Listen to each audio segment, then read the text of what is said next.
أعوذ بالله من الشيطان الرجيم.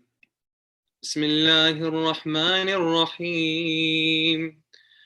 والصلاة والسلام على سيدنا ونبينا وحبيب قلوبنا أبي القاسم المصطفى محمد وعلى آل بيته الطيبين الطاهرين. الحمد لله رب العالمين. الحمد لله الذي جعلنا من المتمسكين بولاية سيدي ومولاي أمير المؤمنين أسد الله الغالب علي بن أبي طالب. والحمد لله الذي هدانا لهذا وما كنا لنهتدي لولا أن هدانا الله. بسم الله الرحمن الرحيم. رب اشرح لي صدري ويسر لي أمري واحلل عقدة من لساني يفقه قولي. In the name of Allah, the most gracious, the most merciful, we ask Allah to send His greatest peace and blessings upon Muhammad wa ali Muhammad. We praise Allah for all the blessings He has given us, and the greatest blessing being that He allowed us to be of the ones who remain steadfast, dedicated, and loyal on the path of our Master after the Prophet, the Commander of the Faithful, the Prince of the Believers, the Protector of the Prophet and his message, Imam Ali ibn Abi Talib. We praise Allah for this blessing and every blessing, for without Allah, we would have nothing. In these nights, we remember the tragedy of Ali. We remember the orphans that he left behind. In these nights, we remember the calamity of Ahlul Bayt, the cries of Zainab over her father, the cries of Al-Hassan wal-Hussein, the cries of Al-Abbas. We remember in these nights as the commander of the faithful was struck in his prayer and he was killed in the Masjid of Kufa. We remember Ali. If I tell you this tale of sorrow, will you lend me your hearts to borrow? Will you shed a tear for Ali? Will you remember his tragedy? If I tell you this tale of sorrow, will you lend me your hearts to borrow?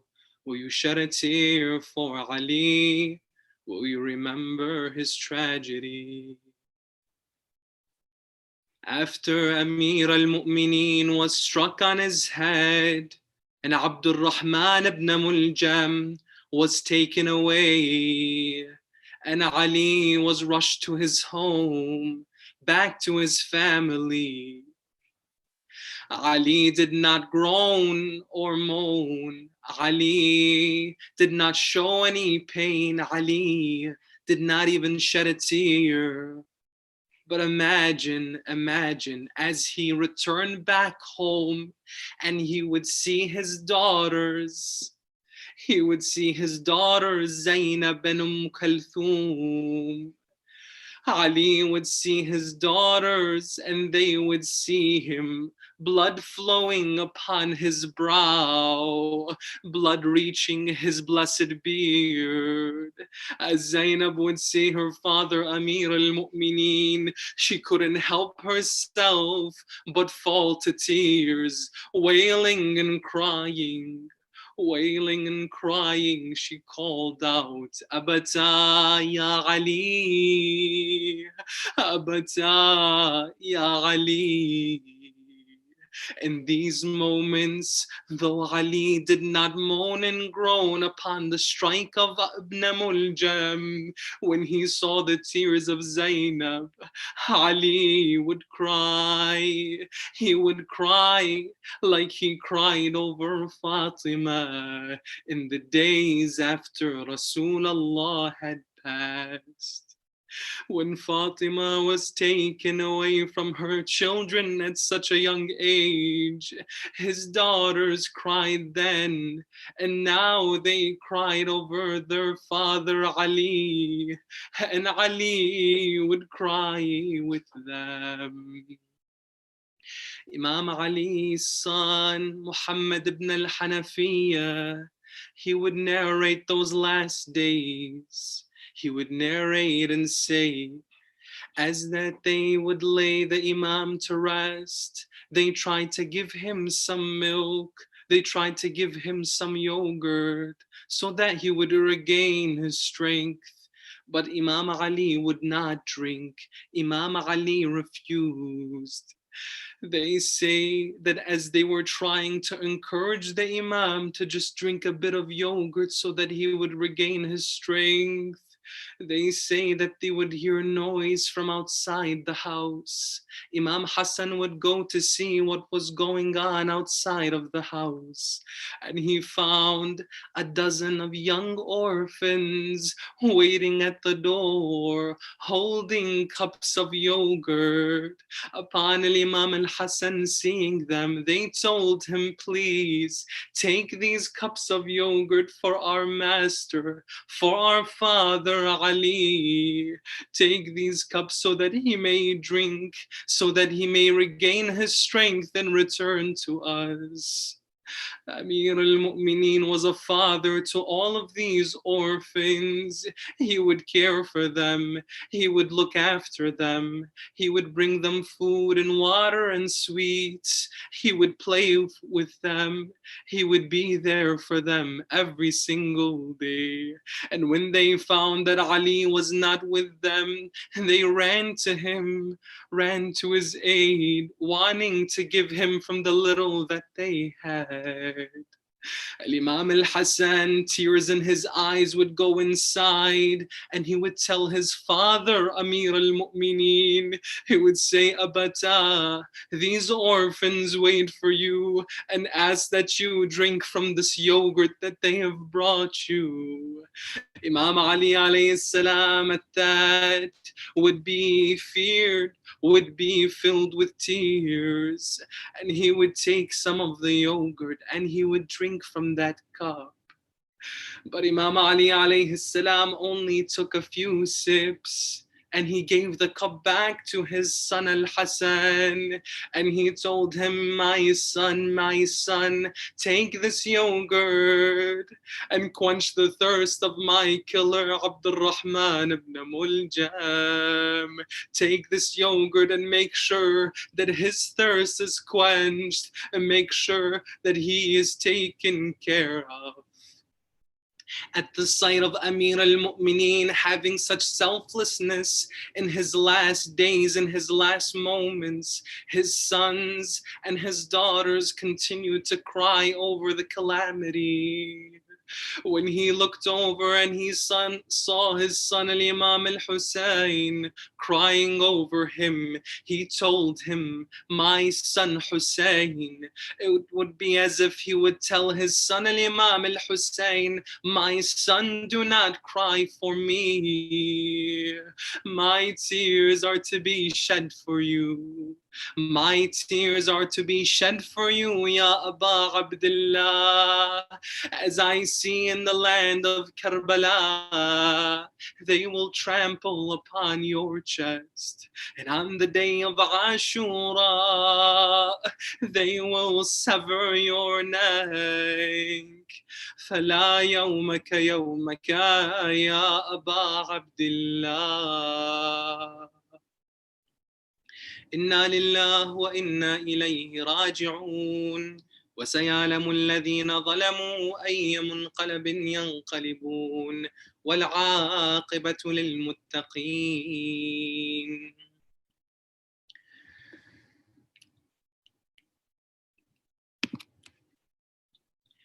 عظم الله أجوركم, dear brothers and sisters, may Allah give you the greatest reward in commemorating and remembering the tragedy of Amir al-Mu'mineen alayhi salam and bringing life to his cause, bringing life to his memory, to his tragedy. Imam al-Sadiq alayhi salam says, Ahyu amrana رحم الله من أحيا أمرنا. Bring life to our cause. Allah subhanahu wa ta'ala, may Allah have mercy upon those who bring life to our cause. And this is what we're doing, brothers and sisters, by going back and taking this look into history and understanding the tragedy, the calamity that took place with the members of Ahlul Bayt, especially Amir al-Mu'mineen, the commander of the faithful, the brother, the cousin, the protector of the Holy Prophet, the greatest servant and companion and successor of the Prophet, in which the Holy Prophet ﷺ would say about Amir al-Mu'mineen, Ya Ali, you are to me as Aaron was to Moses. Ya Ali, you and I are the fathers of this nation. Ya Ali, you are truth and the truth is with you. It turns wherever you turn. Ali and I are the fathers of this nation, and I am the city of knowledge, and Ali is its gate. Whoever wishes to enter the city must enter through its gate. The Holy Prophet did not stop at any praise but give it to Amir al-Mu'mineen. But what happened, so much so that the ummah, the nation of Muhammad sallallahu alaihi wasallam, had turned against Amir al-Mu'mineen and would have the audacity to take his life. And that Amir al-Mu'mineen alayhi salam would die in such a way that he would be struck on the 19th of Shahr Ramadan in the state of prayer in the Masjid of Kufa, him not being just the Imam of the time, but the Caliph of the Ummah, the head of state, be killed in his prayer, or be struck in his prayer, and then would die 2 days later from the injury of that strike upon his head. We're going to take a deeper look into history and try to understand what was the context in which Amir al-Mu'mineen alayhi salam was ruling in that 4.5 year period, that short period of his rule as the Khalifa of his time. It would be as if people had forgotten the Prophet's words, that whoever fights the Imam of their time will die a disbeliever and will die the death of the age of ignorance. Amir al-Mu'mineen alayhi salam was the Imam of that time. And those that wished to wage war on him would be those who wished to kill him. As we discussed yesterday, we set the scene towards what would develop to be Ma'rakat al-Jamal, the battle of the camel. Now, the widow of the Prophet, the mother of the believers, Aisha, assembled her troops in Basra. Several distinguished men of opinion from the Ummah came to her and discussed the matter of war before Aisha. They tried to dissuade her and tell her that this is something that she should not continue to move forward with, that there would be too much bloodshed, and that this battle will only cause more of a fitna, more of a sedition in the nation of Muhammad that already faced civil strife during the time of Uthman in the Third Caliphate. Now, their attempts, unfortunately, rendered futile when she refused. She was adamant on toppling the new caliphate and accusing it of being the one that was responsible for the death of Uthman and his assassination. At this point, Imam Ali alayhi salam had only been ruling as the new caliph for about 4 months. Abdullah ibn Abbas told of a small encounter that he had with Amir al-Mu'mineen Ali ibn Abi Talib alayhi salam prior to the Battle of the Camel. He said that when Imam Ali alayhi salam set out for war with the people of Basra, he came to the audience of the people of Diqar, or this was the place, Diqar was the place that before Imam Ali alayhi salam would commence in battle and meet the forces of Aisha, Talha and Zubair in Basra, Imam Ali alayhi salam was stationed in this place called Diqar. He saw Imam Ali alayhi salam outside working on stitching his shoe. He was fixing an old shoe. Imam Ali alayhi salam, as he greets Abdullah ibn al-Abbas, and Abdullah ibn Abbas exchanges greetings with the Imam, Salamu alaykum wa alaykum as-salam. He asks Ibn Abbas, he says, what do you think the value of the shoe is? Looking at it and seeing that it was nothing but an old shoe, he said, I presume it has no value at all. Imam Ali alayhi salam looked at Ibn Abbas and he said, by God, it should be of more value to me than this caliphate and ruling over the people, but for the fact that I may establish right and ward off wrong. Then he went out and he spoke to the people. Ibn Abbas knew at that moment, even though he already had this idea and understanding, he made it clear that Imam Ali alayhi salam didn't want to rule in the beginning. And Imam Ali alayhi salam didn't wish to be in this position of power like these other people wished for it. The only fact was that Amir al-Mu'mineen was in that position because it would bring about justice and it would show truth from falsehood. Imam Ali alayhi salam would go out to the crowd of people that were outside and he would say clearly, verily God sent Muhammad when none among the Arabs read a book or claimed prophethood. He guided the people till he took them to the correct position and their salvation, so that their spears became straight and their conditions settled down. By God, surely I was in their lead till it took shape with its walls. I did not show weakness or cowardice. My existing march is also like that, and I shall certainly pierce the wrong till right comes out from its side. What cause of conflict? What cause of conflict exists between me and the Quraysh? By God, I have fought them when they were disbelievers, and I shall fight them today when they have been misled. I shall be the same for them today as I was for them yesterday. By God, the Quraysh only take revenge against us because God has given us preference over them. So we have allowed them into our domain, whereupon they have become, as the former poet says, by my life, you continued drinking fresh milk every morning and continued eating fine stone dates with butter. We have given you the nobility which you did not possess before us. And surrounded, protected you were by thoroughbred horses and tawny-colored spears. And you shall remain. You shall remain. The drums of war, as we see at this point of history, the drums of war thundered in the lands, and the armies were gathered into the battlefield. The open plains filled with this eerie chill. But before the swords could speak, Imam Ali alayhi salam would come into the center of the battlefield, standing between the two armies. And he actually came out riding on the Prophet's mule. And the people knew many of these gestures that Imam Ali alayhi salam and Ahlul Bayt had by wearing some of the clothing articles of the Prophet, by holding Dhul Fiqar, the sword that was given to him by the Prophet from Jibra'il, honoring Amir al-Mu'mineen, where it would be said by Jibra'il, لا فتى إلا علي ولا سيف إلا ذو الفقار. There is no youth like Ali, and there is no sword like Dhul Fiqar. Imam Ali alayhi salam came with all of these gestures and all of these props in which he wore, not only being the clothing and the elements from the Prophet, but his character, his virtue, and him being that successor and that brother of the Prophet like no other. Ali alayhi salam, though in this position, when he went into the battlefield at this point, he actually did not hold a sword, did not hold a spear, didn't even have a shield. He went in with full vulnerability, not holding any kind of weapon, and would enter the battlefield and wait and wait. People looked and saw, why is Ali going into the battlefield without any weapon? What was going on? Imam Ali alayhi salam, though no soldier, no warrior would even dare to go into a battlefield without the proper gear, without a weapon, without a sword, without a shield, without a spear. Ali ibn Abi Talib alayhi salam, his weapon, his shield, his sword was his faith, was his confidence and conviction on Allah subhanahu wa ta'ala. This was a man who feared nothing but the displeasure of God.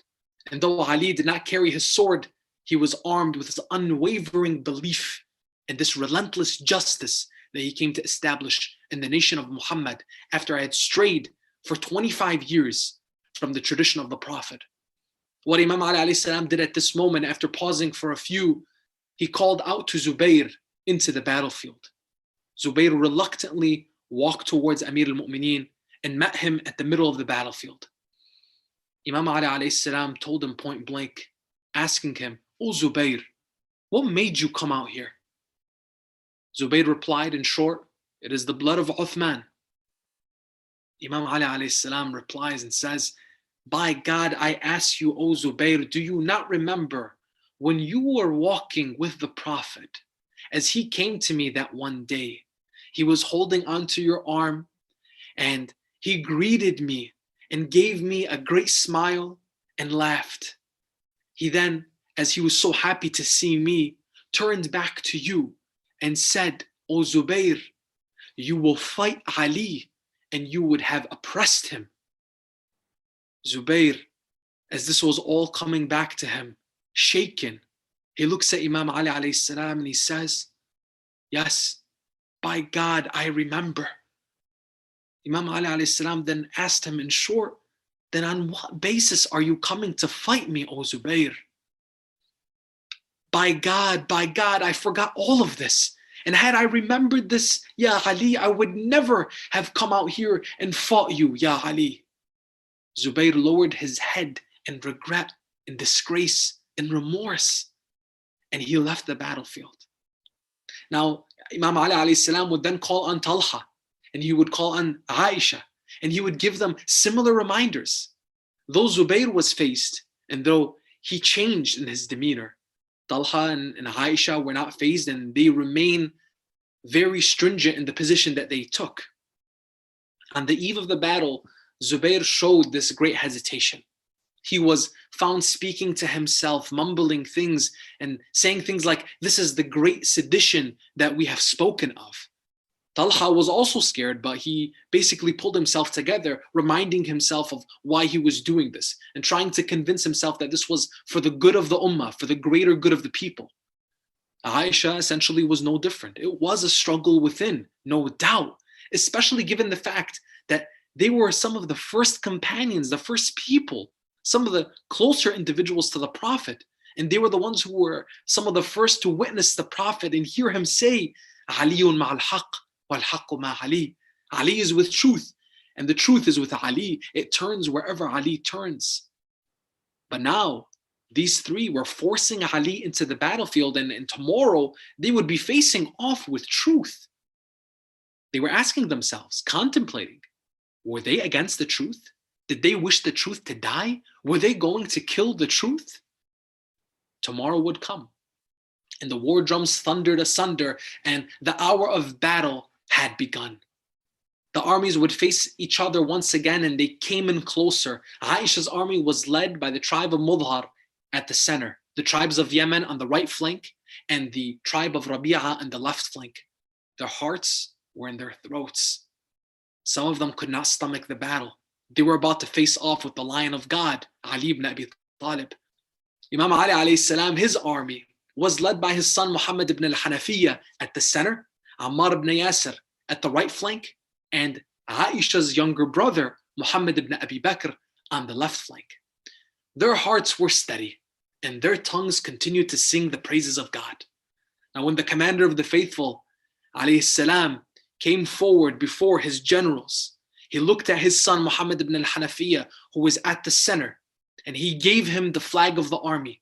He looked at him and he said, my son, mountains may move, but you may not move. Mountains may move from their position, but you should not move from yours. Grit your teeth. Lend to God your head in fighting for him, and give yourself completely to God. Plant your feet firmly on the ground and have your eye on the remotest foe, and close your eyes to their great numbers. Remember, your aid comes from God alone, the glorified. The time of battle had come, and Ali looked at his men and he reminded them of their duty before God and the nation. He advised them of their state of mind during the fight. He told his soldiers, he told his warriors one by one, the retreat after which return is intended and the withdrawal after which attack is in view should not make you unhappy. Do justice to your swords. Keep ready a place for the falling bodies of your foe. Prepare yourselves for hurling strong spears and striking swords with full force. And keep your voices down, as that keeps off cowardice. By him who broke open the seed for growing and creating living beings, they had not accepted Islam, but they had secured safety by verbally professing it and hidden their misbelief. Consequently, when they found helpers for their misbelief, they disclosed it. Know your enemy, know them well. Swords sang, and their songs echoed into the battlefield for hours. Thousands of lives were taken, and on that day, Talha would be killed. but not by the forces of Amir al-Mu'mineen. Talha's killer actually was no other than Marwan ibn al-Hakam, one of Uthman's men. He joined the ranks of Talha in his campaign to avenge Uthman's blood, but he would do so in his own way. During the battle, Talha became preoccupied with the scene, and Marwan stood at a distance and waited for the right moment. As Talha grew deeper in a trance of the war that he had ensued, Marwan drew his arrow and launched it, piercing Talha and killing him. Standing over his body, he said, "I do not demand vengeance for the blood of Uthman after today." And he would point to the lifeless body of Talha and he continued, "The blood of Uthman is on his hands, and no one hated Uthman more than him." After Zubayr spoke to Imam Ali alayhi salam the day before, he went to Aisha and he told her what was on his mind. He shared his hesitation and his reluctance to continue on, and he wanted nothing more of this battle anymore. He was asked, "O Abu Abdullah, are you frightened by the swords of the sons of Abdul Muttalib?" He responded, "Indeed, the swords of the sons of Abdul Muttalib are long and sharp, and they are truly held by honorable men." He turned to his son Abdullah, and he said, after turning away from Aisha, he said, "You have your war. As for me, I'm going back home." His son looked at him and he said, "You're leaving now when the matter is about to begin and the parties have come to face off one another? By God, we won't leave until all of this is finished." His son was filled with fury, egged on by the campaign of fighting this war against Ali ibn Abi Talib to take this vengeance for the blood of Uthman. Zubayr would reply to his son, looking at him in his youthfulness, saying, "Do not mistake this for cowardliness on my part. I never fret from war, whether it was before Islam or after it." Then his son asked him, "Oh, father, then what is making you retreat? What is making you leave the battlefield and fight this war against Ali?" Zubayr looked at his son and he said, "If you knew, it would break you." And he left it at that, and he left. Abdullah ibn Zubayr took his father's role in leadership of the troops, while Zubayr returned to Medina. But Zubayr never made it home. He was actually killed on his journey back to Medina. Muhammad ibn Talha, the son of Talha, and Abdullah ibn Zubayr led Aisha's troops into battle. The fighting continued to be intense, and the clashing of the swords continued for hours on.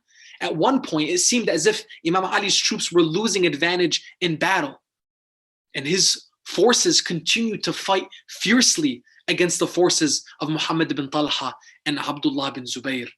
Now at this point, where was Ali? Where was Amir al-Mu'mineen? Where was the Lion of God? Where was Asadullah al-Ghalib, Ali ibn Abi Talib?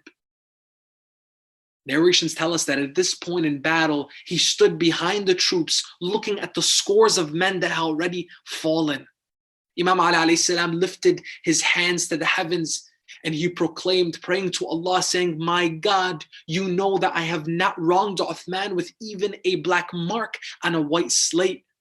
But Zubayr and Talha have gathered the people against me." After this prayer, Imam Ali alayhi salam plunged into the heart of battle. He plunged into the battlefield. The lion came out of its den and no one could stand in its path. The battle ensued and Ali's men finally gained the upper hand.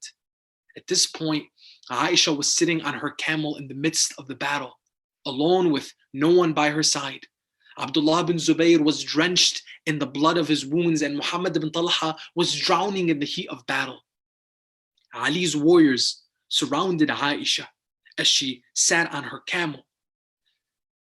The clangs of the swords continued to sing, but then they finally came to a quiet as the battle would be reaching its end. At this point, Aisha would gaze onto the battlefield and see so many of these soldiers fallen. Thousands of Muslims were killed. Aisha gazed upon the thousands that had fallen. And one of Imam Ali's alayhi salam, one of Ali's warriors, would approach Aisha He would grab the reins of her camel to escort her off the battlefield as the battle had come to a final end. Distraught, seeing all of these men had fallen, and then seeing a strange man come and grab the reins of her camel, she raised her voice and protested in scorn of Ali ibn Abi Talib. She said, "What kind of man orders the widow of God's prophet to be escorted by strange men off of the battlefield?" The warrior that was escorting her removed his helmet and unveiled himself. He said, "It is I, your brother Muhammad," he told his elder sister. Dumbfounded, Aisha, the mother of the believers, was taken off of the battlefield and escorted back to her home without scorn or harassment. Her camel was reined in and the battle was over. The battle would be named the camel, Hajj Jalal, after the camel of Aisha. With her camel came the battle, and with it, the battle ended.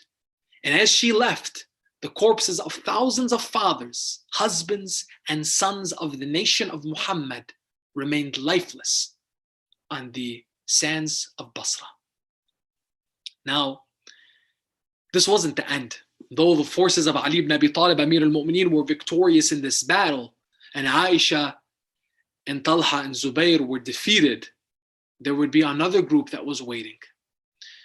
It's quoted in history that Muawiyah ibn Abi Sufyan, the leader of the Umayyads at that time, would say to the people, "I have not come to fight you so that you may pray and fast and perform the pilgrimage. I fight you only to rule over you."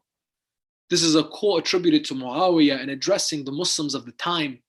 And he had said this in different situations, both during the time of Amir al-Mu'mineen and also during the time of Al-Hasan wal-Hussein. Vengeance for Uthman's blood became the battle cry for anyone who wished to challenge Ali's caliphate. Just like Aisha and Talha and Zubayr marched onto battle against Ali, Muawiyah would come forth and do just the same. Now, with this battle, the bodies of truth and falsehood couldn't be more distinct. On one side, there was Ali ibn Abi Talib, the brother and the extension of Rasulullah Muhammad sallallahu alaihi wasallam, the one whom the Prophet said, "Ali is from me and I am from Ali. Whoever angers Ali has angered me, and whoever fights Ali has fought me, and whoever loves Ali has loved me, and whoever hates Ali hates me." And all of this, whoever loves me, hates me, fights me, befriends me, has done that to Allah subhanahu wa ta'ala. Direct connection between Amir al-Mu'mineen, Rasulullah, and Allah subhanahu wa ta'ala. You have this one side, and then the other side being Muawiyah, the son of Abu Sufyan and the chief, the noble of the Umayyads. Abu Sufyan, from a historical standpoint, we see from the very beginning days of Islam, was the Prophet's greatest enemy. Muawiyah was raised in the house that cursed the Prophet's name and swore vengeance against anything that lived and breathed in Muhammad's praise. "By the name that I swear by, there is no heaven nor hell," were the very words of Abu Sufyan at the outset of Uthman's caliphate. Muawiyah's words were even more frightening. He would tell the Muslims, "O Muslims, I did not fight you so that you may pray, fast, and perform the pilgrimage. I have fought you only for dominion, only to rule over you." Muawiyah would carry on the legacy of his father, and he established the dynasty of the Umayyads, one that would last for nearly a century. A family that hated the Prophet and the religion so much, and unable to come and conquer him as enemies of the faith and conquer Islam as enemies of the faith from the outside, would then enter the religion and conquer from within to establish a dominion that would rule farther than the eye could see. That was the pursuit of Muawiyah, and living up to the legacy that his father Abu Sufyan wanted to see for his sons and his grandsons. Muawiyah would pick up where Aisha and her companions left off at the Battle of the Camel. And regardless of the outcome of that battle, Muawiyah was going for the caliphate, and he wasn't going to stop. His army would assemble and were ready for war even before the Battle of the Camel had actually been commenced. In the beginning months of Imam Ali's caliphate, Muawiyah was ready. He was planning that if Aisha and Talha were victorious, he would fight them. And if Ali was victorious, he would fight him. No one would be spared and no mercy would be shown. The son of Abu Sufyan, Muawiyah, embodied the characteristics of a man who could stand and challenge Ali. His cunningness, his devious intelligence, his apathy towards religion, and his abundance of resources empowered him to launch a compelling campaign against the caliphate of Amir al-Mu'mineen. He very easily, without hesitation, bribed and lured swaths of people to his side, in addition to capitalizing on the freshness of the recent battle which took so many lives from both sides of the conflict in the Battle of the Camel. The blood had not even dried on the sands of Basra yet, and Ali did not want another war. Still, Amir al-Mu'mineen alayhi salam, as he would proclaim, he would always be ready for battle. He tried to dissuade Muawiyah, however, from that battle, as he attempted with the companions in the previous one. Remember, Amir al-Mu'mineen, when he was being challenged by Aisha, Talha, and Zubayr, he would tell them and send different people and send different messages to tell them not to pursue in this battle, not to bring the blood of the Muslims upon them and upon their hands. He would do the same with Muawiyah and have the proof, the burden of proof placed upon him so that battle would not ensue.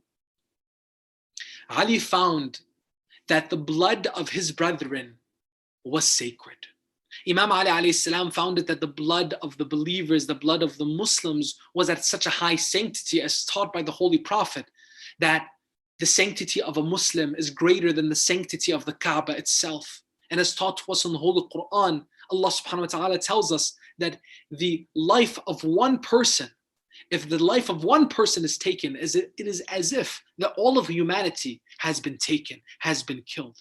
And if one life is saved, is as if that all of humanity has been saved. Now Imam Ali alayhi salam looked at this situation and found it to be that if battle were to happen, it would be the last final resort, and he would do whatever he could to stop that from happening.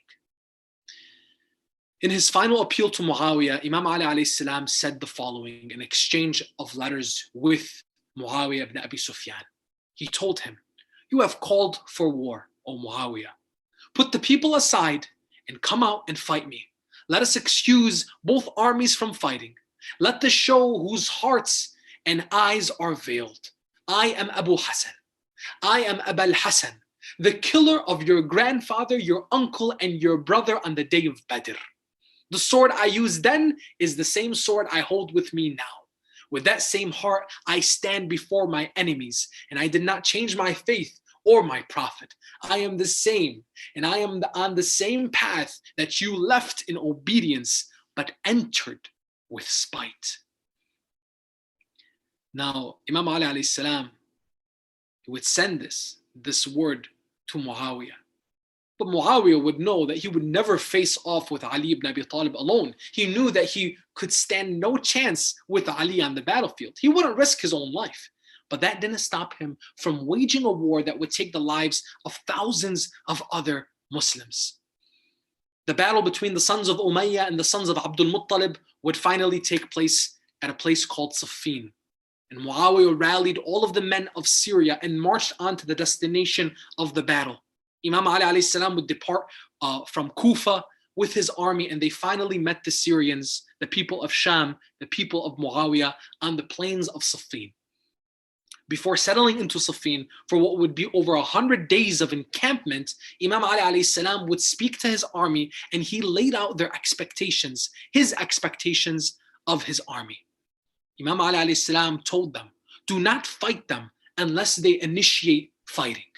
Because by the grace of God, you are in the right, and to leave them till they begin fighting will be another point on your side against them." Look at Imam Ali alayhi salam outlining the rules of engagement and telling his soldiers what to expect and what he expects from them. If by the will of God the enemy is defeated, then do not kill the one who runs away. Do not strike a helpless person, and do not finish off the wounded. Do not attack their women, even if they may attack your honor with filthy words and abuse your officers. Be generous in your remembrance of God so that you may be victorious. Imam Ali alayhi salam outlined the etiquettes of combat, and he laid out the ethics of Islam in every engagement that he had, be it on the battlefield or in the mosque, in the markets, or any other place in the court of law. Imam Ali alayhi salam would make it clear to people, this is the path of Muhammad. This is the path of salvation. This is the way we reach Allah subhanahu wa ta'ala and we seek out his pleasure. He distinguished himself as a leader with a purpose, who taught his soldiers that the meaning of life is not lost in war. Rather, if one engages in war, it is only to defend the purpose by which one lives, to breathe the air of justice and have in his heart this rhythm of truth. That is our purpose. And Ali ibn Abi Talib made sure that all of his people knew what he lived and what he would die for. Ali did not fabricate any of this or put up a facade to falsely inspire his troops and boost their morale, because you can't make this kind of stuff up. It has to be a part of you. It has to be something that you lived every moment of your life for. These were the words manifested by the intellect and the passion that was Ali ibn Abi Talib alayhi salam. Imam Ali alayhi salam was one who would invoke to his Lord in supplication. Before every battle, Imam Ali alayhi salam would say this supplication. Now listen closely to this, as Imam Ali alayhi salam would raise his hands to Allah and say, "Oh my Lord, hearts are drawn to you, necks stretch towards you, eyes are fixated on you, and steps are in motion towards you, and bodies have turned lean and weak. Oh my Lord, hidden animosity has become manifest, and the malice of these are boiling. Oh my Lord, we claim to you. Oh my Lord, we complain to you of the absence of our prophet. We complain to you of the numerousness of our enemy and the diffusion of our own passions. Our Lord, decide between us and the people with truth, and you are the best of deciders." Imam Ali alayhi salam, every moment of battle was him beseeching and supplicating to Allah subhanahu wa ta'ala and relying only on him. This was the same Amir al-Mu'mineen Ali ibn Abi Talib that would be the one at Khaybar to pluck out with his two bare hands the gate of the fortress of Khaybar, something that dozens of men could not do collectively with tools. But Ali ibn Abi Talib, with his two bare hands, as history would note, would pluck out the gate of Khaybar like plucking out a flower out of a garden bed, and throw that gate of Khaybar and allow the Muslims to enter into the fortress of Khaybar and claim their victory.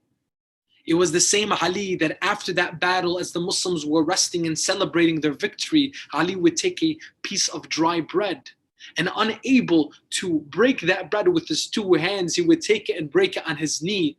The companions would look at Ali ibn Abi Talib astounded, dumbfounded, and ask him, "Ya Ali, you just plucked out the gate of Khaybar with your two bare hands, and yet now you can't even break a piece of dry bread?" He would turn to them and say, "Then was the strength of Allah.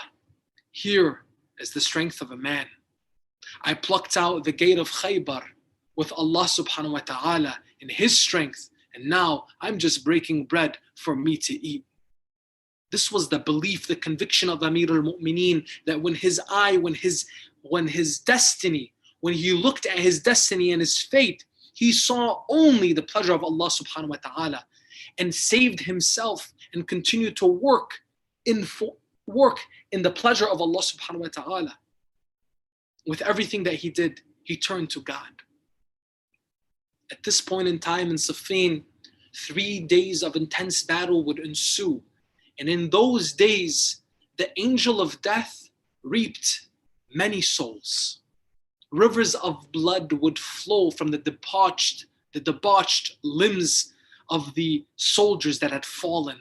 Darkness cast over the battlefield and gloomed over the men, both living and dead. The days were unforgiving and the nights were sorrowful. The Umayyad army had gained an upper hand at one point, and Imam Ali alayhi salam would speak to his men candidly. During the battle, he turned to his soldiers and he would say, I am faced with men who do not obey when I order and do not respond when I call. What are you waiting for to rise for the cause of God? Does not faith join you together, or a sense of shame arouse you? I stand among you shouting, and I am calling for your help, but you do not listen to my word and you do not obey my orders till the circumstances show how bad their consequences are. No blood can be avenged through you, and no purpose can be achieved with you. I called you for help of your brethren, but made noises like the camel having pain in its stomach and became loose like the camel of a thin back. Then a wavering, weak contingent came to me from amongst you. And he quotes the Quran as if they were being led to death and they were only watching. Imam Ali alayhi salam saw the morale of his soldiers faltering and saw the weakness in their ranks. So he would come out into the middle of the battlefield, and as the swords clanged and sung the melodies of a confused heroism, he saw Muawiyah in the distance watching the battle, gazing over the thousands of men fighting for his greed. The lion of God would roar, and he called out the fox. He called out to Muawiyah and said, for what reason do these men kill and be killed? Come out and fight me, O Muawiyah, and let the men be. Rule will be for the victor. Come out and fight me, O Muawiyah. The challenge was clear and quite reasonable. But then again, who is the challenge initiated by and who is being challenged here? The challenger was Ali ibn Abi Talib, Amir al-Mu'mineen, the one who held Dhul Fiqar, the sword gifted to him by the Prophet from God's angels. The challenged would be Muawiyah, a politician and not a warrior. Muawiyah looked around at his company and he found their eyes glued to the valiant knight that challenged them. Their eyes were locked on the source of fear that entered into their hearts. Their feet stopped in their tracks and they could not move. Muawiyah snapped them back into reality, asking them of their opinion in this matter. Amr ibn al-As replied mockingly. He said, the man picked you. Go out and accept his challenge. Muawiyah replied smugly, you seem eager in the matter, Amr. Has Ali faced off with anyone and not killed him? Amr replied, are you too cowardly in the face of Ali ibn Abi Talib that you would try to flip my words onto me? I will go out there and I'll fight him myself. Amr grabbed his sword and his shield and he headed into the battlefield. And the men were in disbelief. Amr was also in disbelief.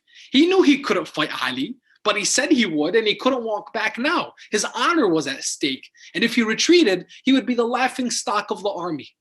Amr went before the grand door of Ali ibn Abi Talib and he gazed at him for a while. He stood in awe. Amr was quickly reminded of his purpose of entering into the battlefield and made the first strike against Imam Ali alayhi salam in the battlefield. Within very few moments, Ali quickly overpowered him and struck the sword and shield out of Amr's hands. Amr faced imminent death as his eyes watched the sword of Ali, the sword Dhul Fiqar, raised above him. Now, he faced an imminent decision. To escape mortality, Amr did the unspeakable at that time and the times before. Amr would expose himself as Ali's sword was about to slice him in two.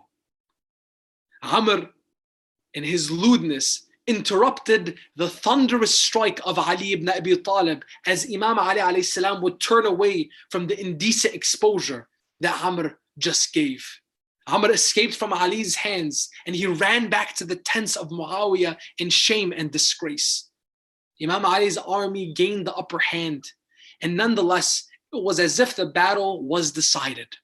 Fabricating a sense of calm and collection, Muawiyah turns back to Amr and he asks him, "So what do you think we should do, Amr?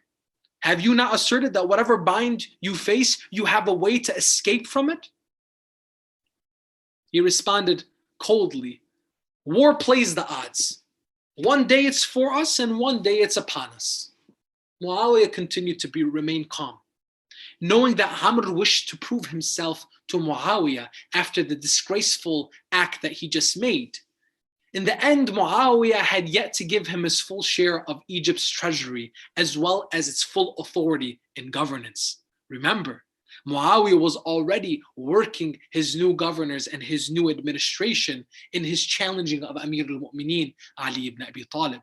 And he was getting his men ready to take over governates across the empire. "O Amr, the night of Ali's victory is upon us. So what do you make of all of this?" Amr responded and said, "Your men cannot beat his men, and you are not like him. He fights you for a purpose, and you fight him for something else. You want to live a long life, and he wants to die with honor. The people of Iraq fear you if you were to be victorious, but the people of Syria do not necessarily fear Ali. Give them a matter in which they will accept it if there shall be discord. And if they reject it, it shall be also discord. Call them to take the book of God as a judge between the both of you, an arbitration. That will resolve your matter. An arbitration."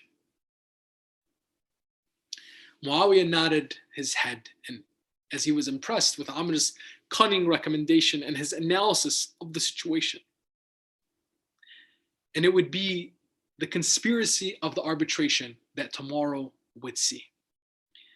Brothers and sisters, we'll continue in the discussion and the analysis of the historical context in which Amir al-Mu'mineen alayhi salam would be ruling at that time, and that his rule would be ended by the assassination attempt on his life of Abdul Rahman ibn Muljam, one of the Khawarij, who was a product of the Battle of Siffin. And we'll see, as with the arbitration that we're going to be discussing tomorrow, inshallah, this conspiracy that would leave many of effects and a huge impact upon the rule of Amir al-Mu'mineen alayhi salam, the people reacting to it, and those that would continue to fight against him, utilizing the cunning and the wit of Muawiyah, not a wit that is one that is purposeful in the pleasure of Allah subhanahu wa ta'ala, but one that was able to bring about advantageous outcomes for him and his political establishment and his political rule for those of his time. We'll continue the discussion, inshallah, and gain a better understanding of the tragedy of Amir al-Mu'mineen alayhi salam through this historical context and analysis, inshallah. هذا والحمد لله رب العالمين وأفضل الصلاة والتسليم على نبينا محمد وعلى آل بيته الطيبين الطاهرين.